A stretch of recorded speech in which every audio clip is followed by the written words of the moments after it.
முதல்ல ஒரு பொறுமை, நிதானம் இதெல்லாம் வேணும். அதிகாலையில் எந்திரிக்கணும் முதல்ல. இப்போ நம்ம இதில் பார்த்திங்கன்னா நான் பார்த்திங்கன்னா 4:30 5 மணிக்கு எந்திரிச்சு போஸ்ட் போட்டுட்டு பார்ப்பேன் யாராவது ஒருத்தர் முழிக்கிறாங்களான்னு.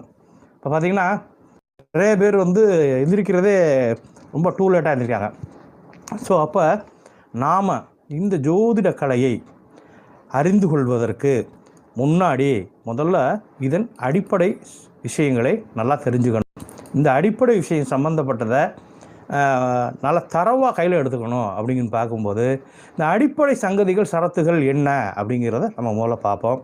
பொதுவாக நம்மில் அனைவருக்கும் நம்முடைய வருங்காலம் எப்படி இருக்கும் என்று அறிந்து கொள்வதிலே ஆர்வம் இல்லாத எந்த ஒரு நபரும் இருக்க முடியாது. இப்போது என்னுடைய வாழ்க்கை எப்படி இருக்கும், நான் நல்லா வந்துடுவேனா, மேலே போவேனா, இல்லை கீழே வந்துடுவேனா, இடையில் ஏதாவது பாதிப்பு வருமா, இப்படியெல்லாம் தெரிந்து கொள்ள நாம் அறிந்து கொள்ள ஆர்வமுடைய நபர்கள் அந்த ஆர்வம் இல்லாத